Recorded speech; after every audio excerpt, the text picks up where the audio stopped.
భరణి ఏం చేసినా బయటికి రావడం గ్యారంటీ, కొంతమంది ఏం చేయకపోయినా గెలవడం గ్యారంటీ. నటనలో కొత్త కోణాన్ని చూపించిన భరణి చెప్పినట్లే మొదటి రోజు voting. Star of the day demon Pawan.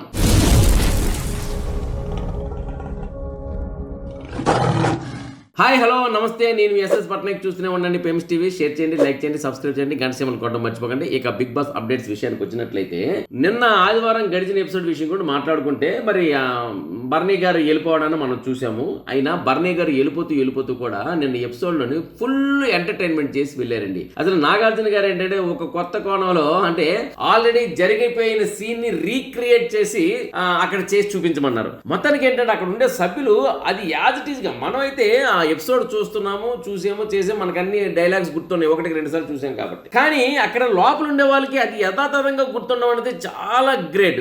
అంటే అర్థమవుతుంది ఏంటంటే లోపల సెల్ ఫోన్ లేకుండా ఇంకో కమ్యూనికేషన్ లేకుండా ఉంటే లోపల జరుగుతున్న విషయాల్ని మైండ్ చాలా పనిచేస్తుంది తీక్షణంగా అనేది అర్థమవుతుంది. మొత్తానికి ఏదేమైనప్పటికీ లోపల చేసిన విషయాల్లో భరణి గారికి అంటే అందరికీ ఉండే 6 టాప్ 6 మెంబర్స్ అందరికీ నాగార్జున గారు ఏంటంటే సీన్ అంటే ఆల్రెడీ జరిగిపోయిన సీన్ రీక్రియేట్ చేయమని చెప్పారు. దాంట్లో భాగంగా అందరూ కూడా మెడలో బోట్లు వేసుకొని సీన్ ని రీక్రియేట్ చేయడం జరిగింది. అయితే అందరూ ఆర్టిస్టులో చేయడం ఒక ఎత్తు అయితే భరణి గారు అయితే తనలో ఉన్న కొత్త కోణాన్ని చూపించారు. ఎందుకంటే భరణి గారు ఇంతవరకు మనకి సీరియల్లో విలన్ గా పరిచయం, సినిమాల్లో కూడా సీరియస్ క్యారెక్టర్ లోనే మనం ఆయన చూసాం 1-2 సినిమాల్లో కూడా. మొత్తానికి ఏంటంటే భరణి గారు అంటే విలన్ అంతే. అలాంటి భరణి గారు ఈ మధ్య బిగ్ బాస్ వచ్చాక కామెడీ చేయడం ప్రారంభించారు, చాలా చక్కగా చేశారు. కానీ కామెడీతో పాటు తనలో ఇమిటేటర్ కూడా ఉన్నారని, తను కూడా ఇమిటేట్ చేయగలరని నిరూపించారు. డెమాన్ పవన్ లాగా యాక్ట్ చేశారు, అచ్చు దింపేశారు. అదే విధంగా రీతు లాగా యాక్ట్ చేశారండి. బాబా as it is mimicry artist కూడా పనికిరాడు అన్నంతగా రీతు గురించి దించేశారు. ఇలాగా డెమాన్ పవన్ గురించి కానీ, రీతు గురించి కానీ, మిగతా ఈ తనూజ క్యారెక్టర్ గురించి కానీ ఆయన చేశారండి. ఎక్స్ట్రాడినరీగా ఆయన చేశారు. మొత్తానికి ఏంటంటే నాగార్జున గారి ట్రెమిడియస్ యువర్ యాక్షన్ అని చెప్పేసి ఆయనకి కితాబ్ ఇవ్వడం కూడా జరిగింది. భరణి గారు అయితే అద్భుతంగా ఆయనలో కొత్త కోణాన్ని చూపించారు. ఇక ఆయన సినిమా రంగంలో కూడాను బిజియెస్ట్ ఆర్టిస్ట్ అవ్వడం మాత్రం గ్యారంటీ. ఇక భరణి గారు వెళ్ళిపోయిన వెంటనే బుజ్జులోని శివాజీ గారు వచ్చేసి ఇంటర్వ్యూ చేయడం జరిగింది.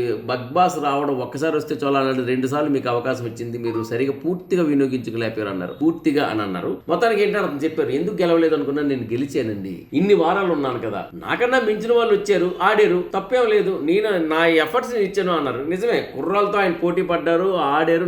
అక్కడ ఉండే 4 కుర్రాలతో పోటీ పడ్డారు, గెలిచారు. ఇక సంజన గల్రాని ఆమె లైన్ సైడ్ లో ఆమె చేసుకుంటూ ముందుకు వచ్చారు.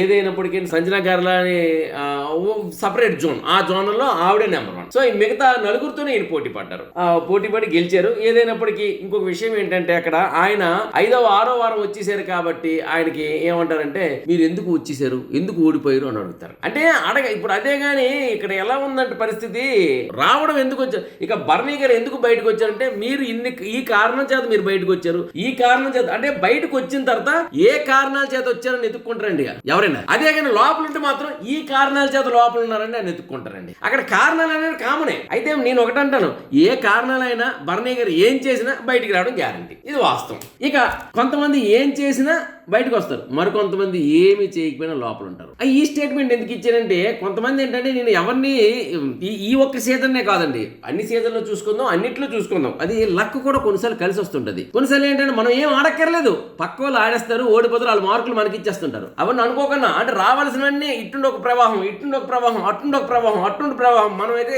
ఒక శిఖరాగ్రం చేరుకుంటాం. కొంతమంది ఆడి నెంబర్ 1 స్థానానికి వచ్చినా సరే ఆయన తీసేస్తుంటారు. మీరు ఆ నెంబర్ 1 ఉన్నారు కాబట్టి మిమ్మల్ని తీస్తాం, నెంబర్ 1 ఉన్నారు కాబట్టి మిమ్మల్ని తీస్తాం. కొంతమంది నెంబర్ 1కి వెళ్ళినా తీయబడరు, అలా అలాగే ఉంటారు. మరి కొంతమంది నెంబర్ 1లో ఉంటే తీస్తారు కదా, మన ఆడికైనా నెంబర్ 4లో ఉందాం అనుకుంటారు, నెంబర్ 4లో ఉన్న కూడా తీసేస్తారు, నెంబర్ ఉన్నప్పుడు నెంబర్ 1లో ఉన్నారు తీరు. అంటే ఇక్కడ ఏంటంటే తీయాలనుకున్న వ్యక్తి ఏ స్థానంలో ఉన్నా తీయబడతాడు, ఉంచాలనుకున్న వ్యక్తి ఏ స్థానంలో ఉన్నా ఉంచబడతాడు. ఇది ఒక లాజిక్.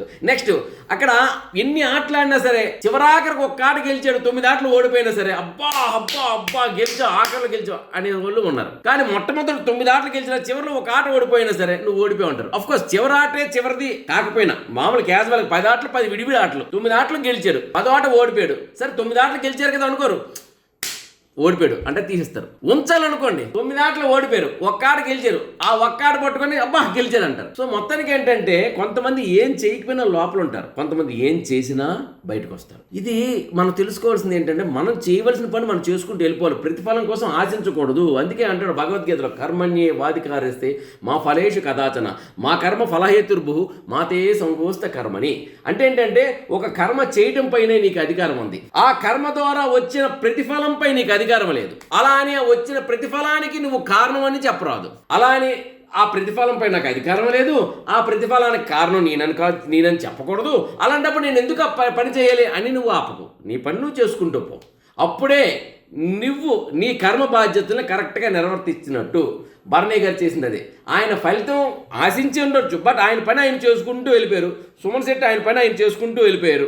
ఇక వచ్చిన ఫలితాన్ని తీసుకున్నారు, ఎంత ఫలితం వస్తే అంతవరకు తీసుకున్నారు, మిగతా దాన్ని విధికి విడిచిపెట్టేసారు, బయటికి వెళ్ళిపోయారు. సో దీని రిజల్ట్ ఎక్కడొస్తుంది అంటే కొంతమంది నెంబర్ 1 కప్పు కొలిచిన జీవితంలో గెలిచేటప్పుడు ఏంటంటే ఇది అవ్వలేరు. కొంతమంది కొన్ని సినిమాలు చూడండి, సెకండ్ హీరో థర్డ్ హీరోగా చేసిన వాళ్ళు సూపర్ స్టార్స్ అయిపోయారు. ఫస్ట్ హీరోగా చేసిన వాళ్ళు కూడాను ఆ నెక్స్ట్ సినిమాకు 1-2 సినిమాలు చేసిన తర్వాత ఆ సూపర్ స్టార్స్ తో పక్కన క్యారెక్టర్ ఆర్టిస్టులకి చేసిన సందర్భాలు ఉన్నాయి. ఇక్కడ ఏంటి అంటే ఒకటి అదృష్టం కూడా అర్హత గల వాళ్ళకే వరిస్తుంది అంటారు. కాబట్టి ఈ రోజుకి అర్హత రావచ్చు, బట్ ఏంటంటే ఆ అర్హత ఏంటంటే అదృష్టం ఈ రోజుకి రావచ్చు, అదృష్టం కూడా అర్హత గల వాళ్ళకి వస్తుంది. కాబట్టి ఏంటంటే ఏదైనప్పటికీ ఇది మనం దీని గురించి ఎందుకంటే ఎంత దీనిగా మాట్లాడుకుంటున్నాం అంటే చాలామంది కామెంట్స్లో అన్నా ఇది అన్ఫెయిర్, అన్నా ఇది ఫెయిర్, అది ఫెయిర్, ఇది అన్ఫెయిర్ అని వాళ్ళ భావాల్ని బాధల్ని వ్యక్తపరుస్తున్నారు. నా ఒక్క దాంట్లో కాదు, చాలామంది రివ్యూవర్ దాంట్లో చూస్తున్నాను నేను. ఇతను ఎలిమినేట్ అయిపోయారు, అతను ఎలిమినేట్ అయిపోయారు, ఇది మాకు నచ్చలేదు, అది నాకు నచ్చలేదు.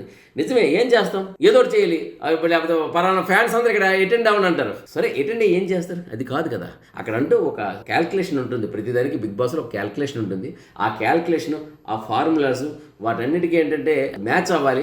మ్యాచ్ అయ్యే ప్రకారం వాళ్ళు చేసుకుంటూ వెళ్ళిపోతారు. సరే, ఇక కొత్త ఎపిసోడ్ టాప్ 5 మెంబర్స్ వచ్చారు. ఈ టాప్ 5 మెంబర్స్కి బిగ్ బాస్ అభినందించారు. ఈ టాప్ 5 మెంబర్స్ ఈ రోజు ఆటలు మొదలయ్యాయి. ఆటలు మొదలైన తర్వాత నిన్నే ఆటలు ఆడారు. వాళ్ళ మధ్య ఆటలు ఏంటంటే పాత ఆటల్ని కాస్త అటు ఇటు తిప్పి ఆడించడం మొదలైంది. పాత ఆటలనే మనం చూస్తున్నాం, గేమ్స్ని, ఆ టాస్క్ని అందులో ఆడుతున్నారు. మొత్తానికి 3 టాస్కులు నిన్న జరిగి 3 టాస్కుల్లో ఒక టాస్క్ కళ్యాణ్ గెలవడం జరిగింది, మిగతా 2 టాస్కుల్లో డెమాన్ పవన్ గెలవడం జరిగింది. సో దానివల్ల ఏంటంటే డెమాన్ పవన్కి స్టార్ ఆఫ్ ద డే అని ఇవ్వడం జరిగింది. మొత్తానికి Demon Pavan star of the day గెలుచుకున్నాడు. ఎందుకంటే కళ్యాణ్ ఒకటే గెలిచాడు. ఇప్పుడు ఏమైంది, అందరూ అతిరథ మహారాజు లోపల గెలిచిన మరి అందరూ అంటే మీన్స్ సంజన, తనుజ ఓకే ఒకటి తీసుకుంటే కళ్యాణ్, ఎమాన్యుల్, డెమాన్ ఈ ముగ్గురు ఉన్నారు. ఈ ముగ్గురు కూడాను మంచి పోటాపోటీ ఆడతారు.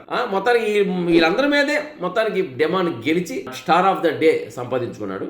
ఇక బర్రీ నిన్న శివాజీ గారి ముందు కూర్చున్నప్పుడు ఎవరు టాప్ 1, ఎవరు టాప్ 2, ఎవరు టాప్ 3 చెప్పండి అని అన్నారు. తను చెప్పి ఒక రేటింగ్ ఇచ్చారు. 5కి సంజనాని ఇచ్చారు, 4కి డెమాన్ ఇచ్చారు, 3కి ఇమాన్యుల్ ఇచ్చారు, 1వ స్థానానికి తనూజ అండ్ కళ్యాణ్ పోటీ పడుతున్నారని ఇచ్చారు. సార్ అలా చెప్పొద్దు, 1కి 2 కాదు, మీకైతే ఎలా ఇస్తారు, మీరైతే ఎలా ఇస్తారు అంటే నాకే జడ్జిమెంట్ అడిగినట్లయితే నేనైతే 1 కళ్యాణ్కి ఇస్తాను, 2 తనూజకి ఇస్తాను, కుండ బతలు కూడా చెప్పారు మన బర్నీ గారు. మొత్తానికి ఏదైనప్పటికీ బర్నీ గారు ఏం చెప్పారు, ఆయన చెప్పిన జోష్యం ప్రకారమే మొదటి రోజు ఓటింగ్ వచ్చింది. మొదటి రోజు ఓటింగ్ లో చూస్తే మరి కళ్యాణ్కి టాప్ 1 ఉంది, ఎక్కువ ఓట్లు ఉన్నాయి. మన తనుజకి 2వ స్థానంలో ఉంది, ఇమాన్యుల్ 3వ స్థానంలో ఉన్నారు ఓటింగ్ లో, డెమాన్ 4, సంజన 5. సో మొత్తానికి బర్నీ చెప్పిన జోష్యం మొదటి రోజు ఫలించింది.